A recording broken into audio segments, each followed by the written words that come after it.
नाही, representation of people act मध्ये अशा तरतुदी आहेत की 2 वर्ष किंवा त्यापेक्षा जास्त शिक्षा झाल्यास त्यांची आमदारकी रद्द होऊ शकते, पण त्या संदर्भात प्रोसिजरल फॉर्मॅलिटी कराव्या लागतील. त्याचं नोटिफिकेशन वगैरे काढावं लागेल.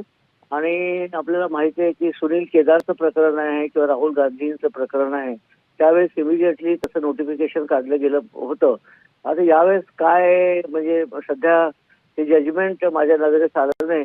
यांना एक दुसरा पर्याय म्हणजे तातडीने उच्च न्यायालयात दाद मागता येईल आणि उच्च न्यायालयाने समजा त्यांना स्टे दिला त्या शिक्षेला, तर मग त्यांची आमदारकी राहू शकेल.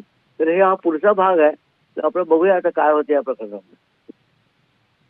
उच्च न्यायालयाने याचिका तातडीने दाखल करून घेतली नाही तर मग पुढे काय होईल? राजीनामा तातडीने द्यावा लागेल का कोकाटेंना? नाही, जर उच्च न्यायालयाने त्यांना दिलासा दिला नाही आणि स्टे दिला नाही किंवा तातडीने दाखल करून घेतली नाही याचिका, तर त्यांची आमदारकी नोटिफिकेशन काढून रद्द होईल असं एक कायद्याच्या तरतुदीद्वारे स्पष्ट होतं.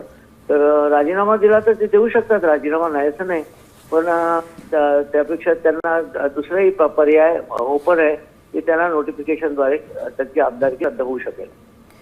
पुढचा आनंदजी, हा सगळा पर्याय तुम्ही जो सांगताय तो विस्तृतपणे आणि सोप्या भाषेत सांगाल जेणेकरून प्रेक्षकांना कळू शकेल?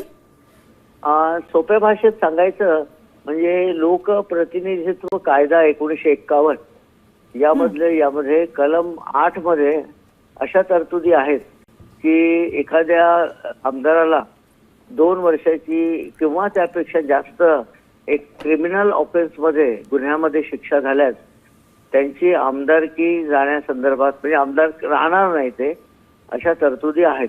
आणि ते लिली थॉमसचं जे प्रकरण आहे सुप्रीम कोर्ट आणि सर्वोच्च न्यायालयाने, त्या प्रकरणामध्ये सर्वोच्च न्यायालयाने तसा न्यायनिवाडा दिलेला आहे.